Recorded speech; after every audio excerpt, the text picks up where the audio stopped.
Welcome back, learners. Last session we have discussed from Unit 3 Health and Nutrition of the Tribals, and in this session we are going to discuss the various dimensions of tribal health in India and what are the factors influencing health and nutrition of the tribal.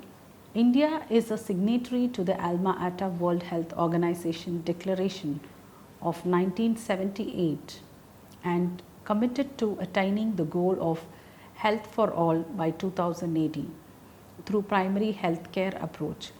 However, it seems to be a distant dream seeing the present health scenario of the country. Therefore, it is necessary to realize how complex the subject is.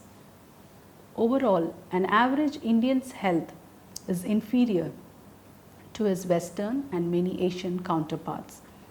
The health of the average present day tribal is poorer. The time when tribal was considered synonymous with a healthy human being, some writers have dubbed this idea as a myth. However, in order to proceed to examine the health of the tribal communities, it is well to recognize it as a product of complex interplay of several forces and factors, some of our physical environment, socio-economic state, nutritional availability and dietary habits, psychosocial culture, health culture and health related behavior, mortality and morbidity patterns, genetic disease and disorders, tribal medicine, health delivery systems. Now let's have a brief discussion on some of the vital factors which are influencing the tribal health. Firstly, when we talk about the physical environment, it has a profound impact on health in multiple ways. In the case of tribal communities, it has more importance as they have a direct and meaningful relationship with nature. They also derive their means of subsistence from primary sectors like land and forest. They are dependent on the raw natural resources provided by nature in their surroundings. But today, such balance with nature is not very common. By and large, ecosystems have suffered degradation, impairing their viability to support rising population of the tribal communities, mainly on account of depredations of some non-tribal sections.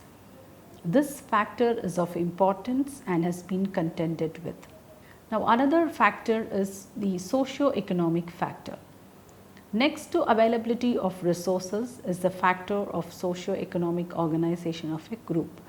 It has been observed that relations within a tribal group, particularly a village community, have generally been permeated by principle of equity tending towards a socialistic order, ensuring minimal nutritional levels for all members.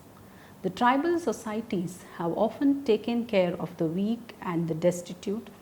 Instances have been cited where the entire village production of grains, etc., was distributed among the members. Such communitarian organizational cum distributive practices have been withering under the impact of the current individualistic capitalistic trends. Another important factor is the nutritional availability and dietary habits. Within the framework of availability of food and nutrition, we must take note of social heritage and dietary habits of tribals. As in respect of any other society, tribal diet is regulated by certain norms and traditions. For instance, the Saro of Orissa regards drinking milk as taboo. Under the influence of the caste society, some communities have turned vegetarian like the Tana Bhagat of Bihar and certain Gonds of Chhattisgarh. Nevertheless, a large number of tribal communities are eclectic in their approach to food, which is derived from farm, that is agricultural products, as well as forest, catering to both plant and animal nutrition.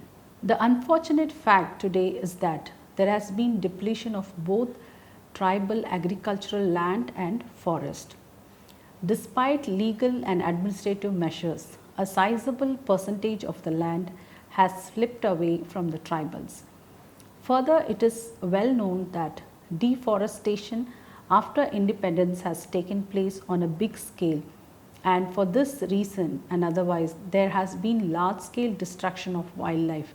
So this lead to shrinking of the resources, had devastating shrinking of these resources has had devastatingly poisonous and depleting effect on availability of food for the tribal.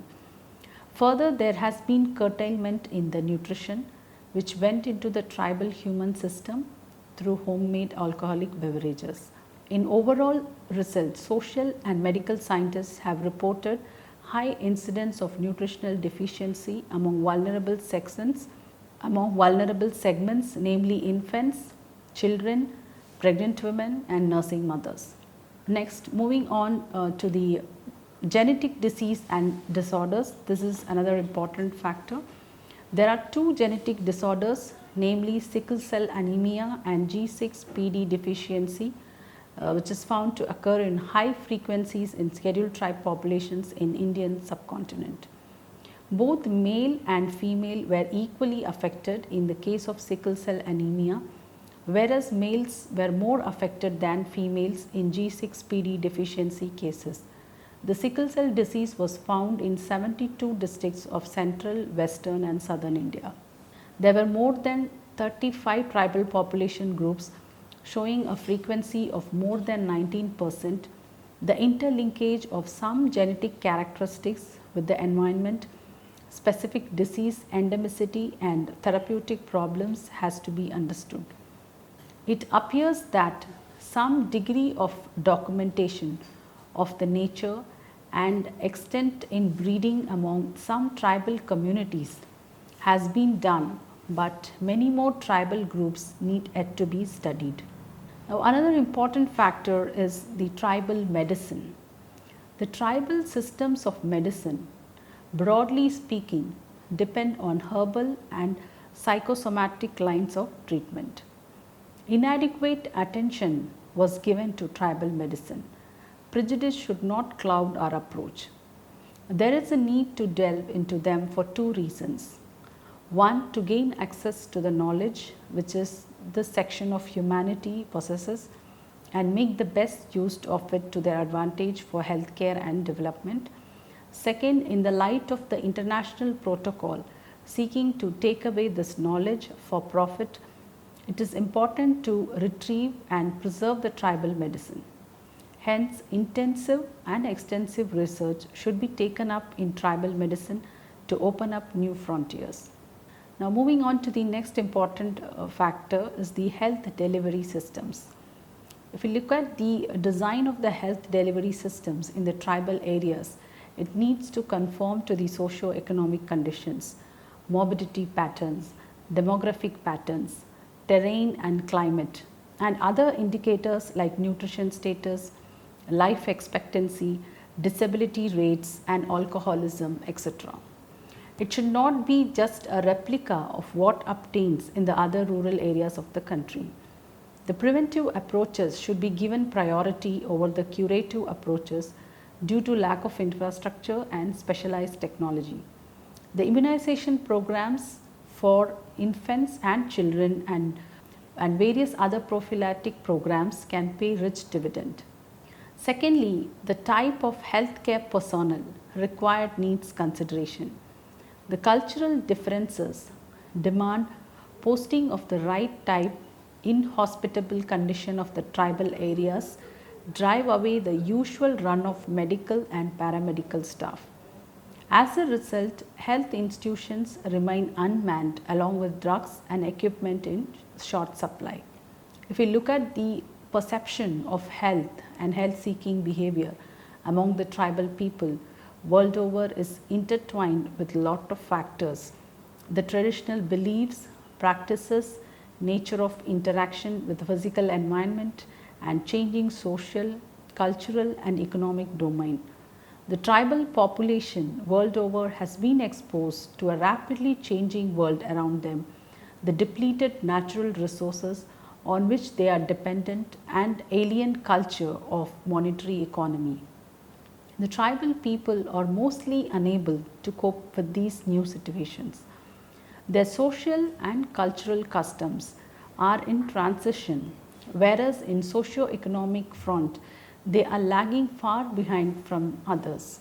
Such incompatibility has made the tribal people more vulnerable to several other aspects.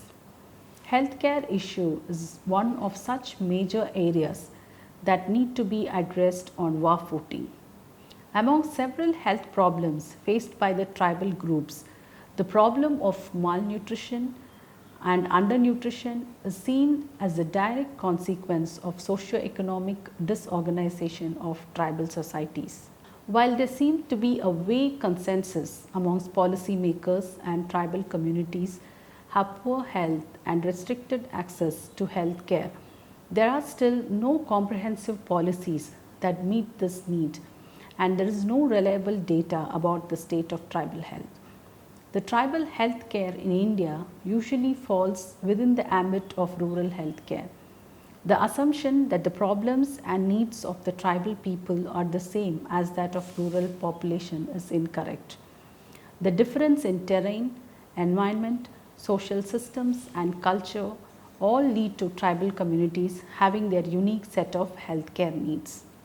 To address this, the expert committee on tribal health headed by Dr. Abhay Bang was created, and this has led to the examination of how tribal people in India suffer from inequity in health and how this gap can be bridged. Over 4 years, the committee studied the health issues, culture around health and healthcare infrastructure present in tribal areas, and sought potential ways forward through a consultative process with researchers, representatives of tribal people and other experts. And ultimately, the outcome of the result, the report Tribal Health in India, Bridging the Gap and a Roadmap for the Future. So this is the first of its kind in India. Let us see what are the findings of the report.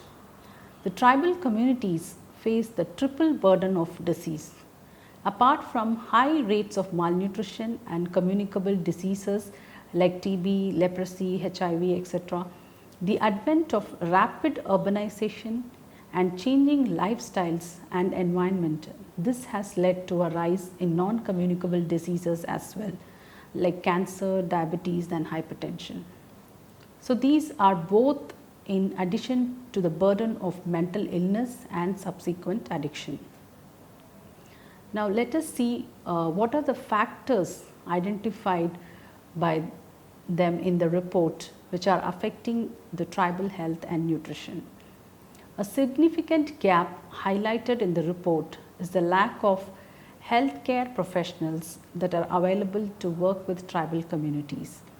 Healthcare professionals view postings in tribal areas as a punishment of sorts and are hesitant to go, much less stay there.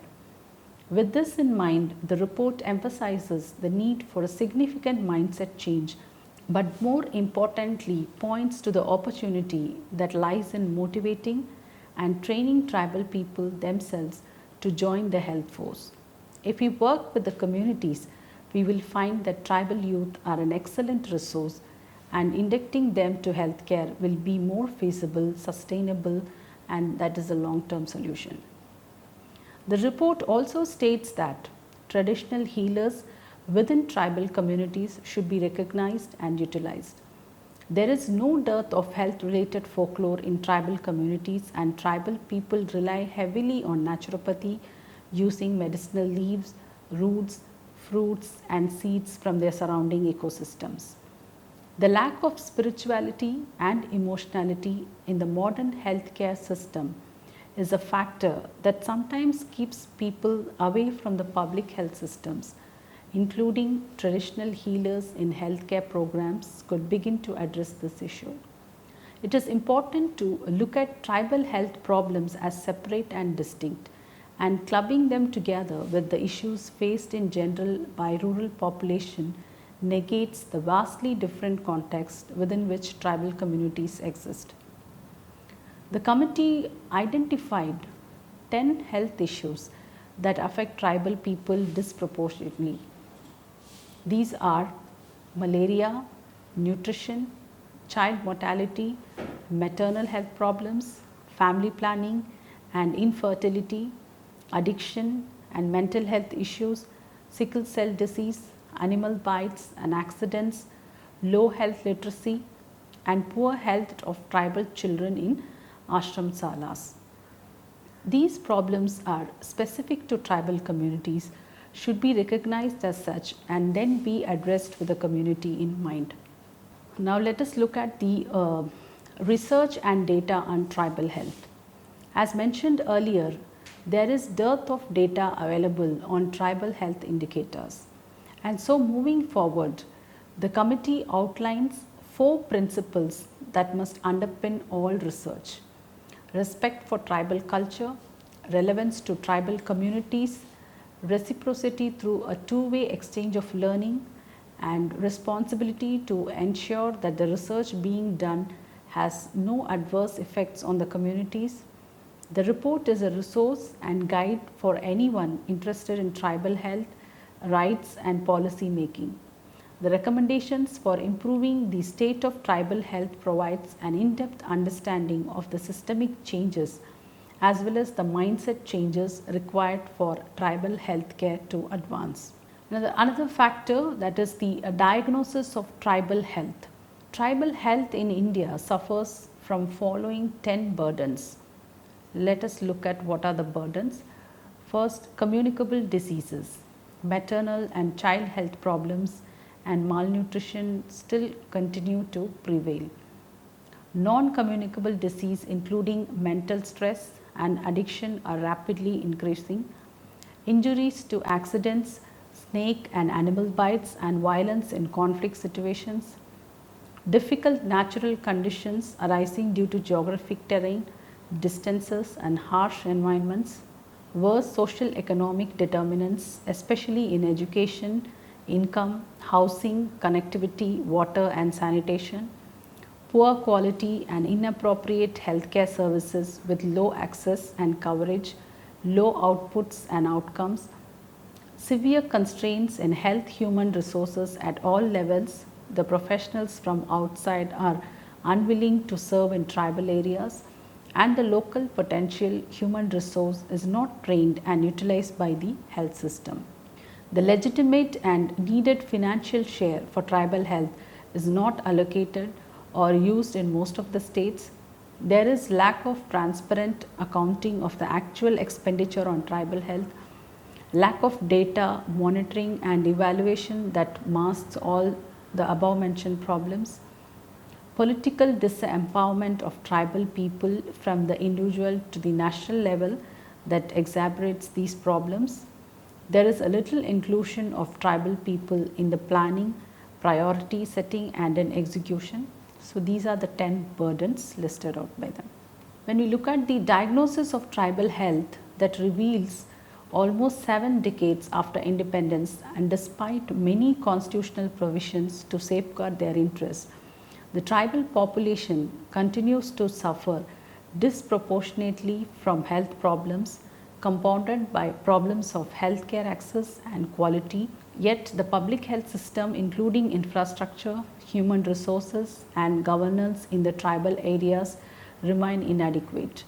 In more than half of the states with sizable tribal population, the healthcare infrastructure was 27 to 40% deficient in numbers compared to the NRHM population norms.